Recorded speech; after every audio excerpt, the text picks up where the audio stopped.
This is a teleconverter, and it goes here, between your lens and your camera. They get used an absolute ton in wildlife photography, but should they? And do you really need one? Right, so today we are talking about teleconverters for wildlife photography. These little lens adapters that kind of increase your reach. I'm going to share some thoughts about them and opinions and things that you're going to need to know before you pick one of these up. So let's dive into it. Hey, how's it going, guys? Tom Mason here, back with another video. And yeah, today we're talking teleconverters. It's a subject that I'm always asked about when it comes to wildlife photography, where I'm leading workshops, anything like that. People want to know, should they use them? When should they use them? Which one should they get? Etc. So that's what we're going to break down today. Right, now teleconverters, first up, what are they? Well, all they are is a lens accessory that goes between a telephoto lens and your camera to increase the magnification. And magnification is an extremely important word when talking about teleconverters, because that's what they do.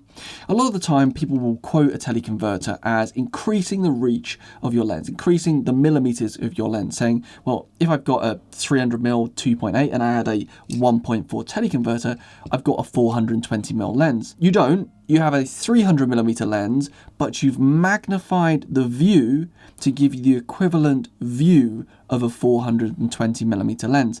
And that's really important that you understand that these are magnifying glasses, because when we magnify things, we blow up not only the subject, so we're a bit nearer, but also any of the issues that we already have. And that's something that a lot of people miss talking about. Of course, when it comes to teleconverters, we've got a mixture of styles. We've got the 1.4, that is probably the one that most people should get if you do get a teleconverter. You've got the 2x that doubles, or nowadays as well, we've also got built-in teleconverters that, unlike these little things that have to take the camera off the lens and put it in between, I can just simply press that magic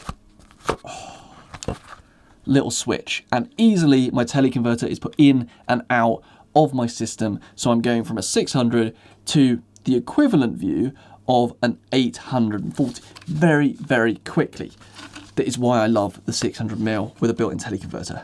It's very handy for that. Right, now there we'll chuck up the first issue of teleconverters, that is putting them on and off. Now, of course, with the new built-in teleconverters, you don't have this problem. You don't have to undo the lens and put it between the camera and the lens every single time you want to swap it in and out. And of course, this is the first area where, when it comes to wildlife photography, can be a bit tricky. If you've got a subject coming towards you, or the action's kicking off, you don't want to be taking apart your lens and putting a teleconverter in and out. It's annoying. So you really have to plan when using teleconverters when to pop them in and out of your system. You know, it might be that you're starting to understand that it is a bit too far away and you want to magnify a bit more. You're going to put it in knowing that the light's enough to get that shot, and then you're probably going to leave it in position because you're not going to be able to take it off once you're kind of photographing your subject. For the most part. Obviously, if you've got built-in one, you can just click it out. That's really easy. But I know that the 600mm with a built-in teleconverter and the 400mm with a built-in teleconverter are like 12,500, 15,500 pound lenses. So yeah, most people who are using teleconverters are still going to have these two. Right, so let's talk about that issue with teleconverters that is all about magnification. Now, I said before that these magnify. A 1.4 magnifies by 1.4, 2x by 2. But the key thing with magnification is any issue that you already have with a lens or camera system is going to be increased by these little things. So if you're shooting a lens that isn't perfect optically, you're going to start to see those issues more pronounced because you're magnifying them. If there's chromatic aberration, slight unsharpness, you're just going to magnify the problem. And that's why when it comes to teleconverters, and I will reiterate this through the whole video, they're really best saved and used on the pro spec kind of top end primes, where you start with a wide aperture and optics that are absolute incredible in terms of their clarity, because when you step down and magnify them, you don't lose too much. Whereas if you're using something like a prosumer zoom, you're really going to run into problems pretty early. The first one being those optical issues that were already magnifying. Now, the second issue when it comes to teleconverters is that, of course, in order to get that extra magnification and putting extra glass in between them, we are reducing the light going from our lens to the camera. So we lose equivalently a stop of aperture in light. So you add a 1.4, you go down one stop. So if you're starting with something like a 300 2.8, you're going down the equivalent view of 420 at f4. If you add a 2 times to that lens, you're getting the equivalent view of 600, but you're stepping down from f2.8 to f4 to f5.6. Now again, to reiterate, less of a problem if you're using pro and wide aperture prime lenses, because you've got that aperture to play with. 5.6 is still plenty of light to let into the camera for the autofocus to function really well, and most importantly, to retain enough shutter speed to get the exposures we need when it comes to wildlife photography, especially at these longer telephoto reaches.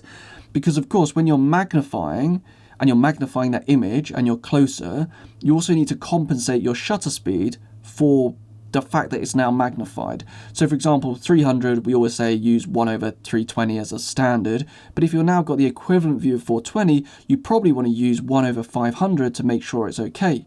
But of course, you're losing light at the same time because you've added the teleconverter. You'll start to see where these problems occur with teleconverters and why, again, they're probably best left for the top-end telephotos. Now, of course, if you're coming from a prosumer zoom and you've got a 200 to 500, that's a 5.6, you had a 1.4, you're down to f8 already. That's so much less light coming into the sensor.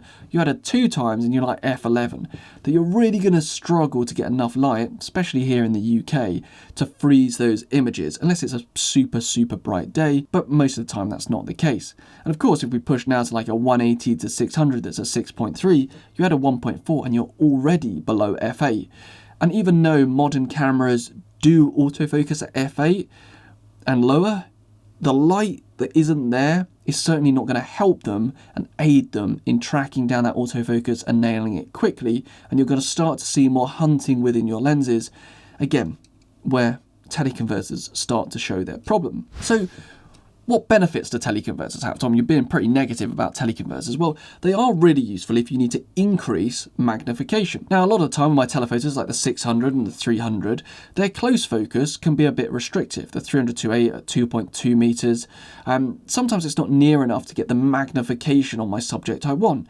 So that's where I will use a 1.4 tele to give me an increase of magnification, yet still working with that 2.2 close focus. The same with the 600, with like a 4-ish meter close focus.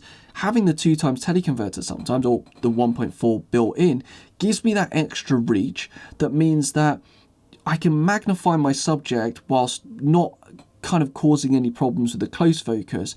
That means if I'm shooting small birds, anything like that, and even at 600, some small birds just don't appear big enough in the frame, it might be where I resort to a teleconverter if I've got enough light. That's really what they're for. I mean, for magnifying the subject when you can't get close enough.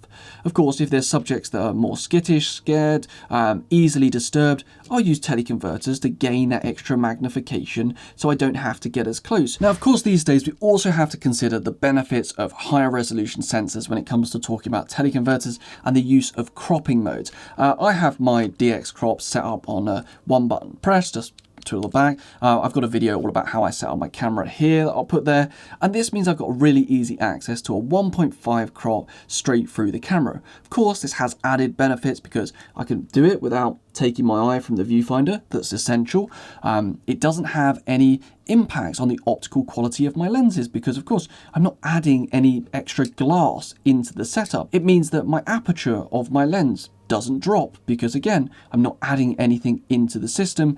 And additionally, because I don't have to disassemble a lens, put something in between and put it back again, it's far nicer to use in the field in situations when action's happening or when the conditions are bad weather, it's raining or there's dust and everything. Very, very good. The downside of this, of course, I lose resolution in terms of, the actual image coming off of my sensor. But I think for a lot of people, if you're using a prosumer zoom, 180 to 600, 200 to 500, 100 to 400, it's a much better option to get the clear, perfect image at a lower resolution using the DX crop than adding a teleconverter. However, if you're using pro-end glass, 600 4s, 300 2.8s, 500 f4s, then a 1.4 teleconverter generally has a negligible impact on the image quality. so that's not the problem. It will just be down to the fact of how much light you've got available to retain those higher shutter speeds to be telling you if you're going to use the teleconverter or not. Now, so then how do I use this in my system? Where do I go? Well, firstly, of course, I'll pick a lens depending on the situation. If I'm shooting mammals, I'm often on the 300-2.8. If I'm going for birds, I'll go for the 600mm. I've already selected a focal length where I'm hoping I'm not going to need a teleconverter. With the 600, I'm more than happy to use the built-in teleconverter in and out, no problem. No degradation to the optical quality. It's really quick and easy to deploy. The only issue tends to be there. Do I have enough light to get a fast enough shutter speed when I've got the teleconverter in and out? And often if I don't need the resolution, I'll click the teleconverter up and use the built-in crop mode, because the resolution drop is less of an issue if I can retain a higher shutter speed. So that's something I'm thinking about in the field. With the 300 2.8, obviously I have a whole stop of extra aperture. Being a shorter telephoto anywhere lets more light in. The 1.4 is no problem, but the 2x I really do reserve for very, very specific applications. And that is, if I need high magnification on a subject because it's very, very small and I'm using the 600mm and the close focus just isn't enough, then I might use the teleconverter. But I have to have enough light for it to work. The other time I'm using the teleconverter is if I'm working with a subject that's extremely rare, vulnerable, I don't want to get too close to it and I need the reach to make sure I'm at a very good distance for the subject safety, then the 2x teleconverter can come into play. But most of the time, this goes in the bag and we don't really use it that much. It's kind of a last resort. I'd rather use the 600 with the built-in teleconverter and then use the DX crop than resort to the 2x a lot of the time, because I tend to find it produces a better image. Now, if you're someone who's got a prosumer lens and you're thinking about adding a teleconverter to your kit, I just stop and think about it. I'd really wait, because for most people, even a 1.4 teleconverter will increase the frustrations you find with your lens. You'll start to see that it doesn't seem as sharp, the autofocus isn't tracking as right, you're losing so much light, so you'll start to see blur because the shutter speeds are just not there when you're using the teleconverter. And for a large amount of people, I just completely swerve teleconverters at all until you're working with the kind of pro level telephotos, the wide open 2.8 f4 lenses that can really not only utilize them with no reduction in optical quality, but also allow you to use them where it's not going to impact the amount of light too much, so you can still get those shots. I think teleconverter is an extremely useful tool used in the right circumstances, but for a lot of people nowadays with higher resolution cameras and sensors, you really probably don't need them. And if you're struggling to get close, spend time working on your field craft, finding locations where you can get nearer to the subject. It will have far more of an impact on your actual final images than just adding a teleconverter in your bag. I don't want you to buy something for no need. I think for the most part, until you own a pro level wide aperture telephoto, you probably don't need a teleconverter in the kit bag. So there you go. Right, well, I'd love to hear your thoughts on teleconverters. Have you bought one, been frustrated about it, didn't know when to use it or how best to get good image quality out of it? I'd love to know your thoughts. And of course, if you've got any questions about wildlife photography, be sure to share them below. I love reading your comments, hearing issues you've got, and then hopefully planning some videos to help you out with that sort of stuff. Of course, I'll be back with more videos soon. And if you've enjoyed the content, do like and subscribe for future videos. It really helps the channel. And if you want to, share them with other people, because it really helps kind of grow the channel, get it out to more people, and hopefully providing information that's useful for other wildlife photographers down the line. I'd really, really love that. Until the next one, guys, get out there, grab your cameras, go find some wildlife, and make some beautiful pictures. And I'll see you soon.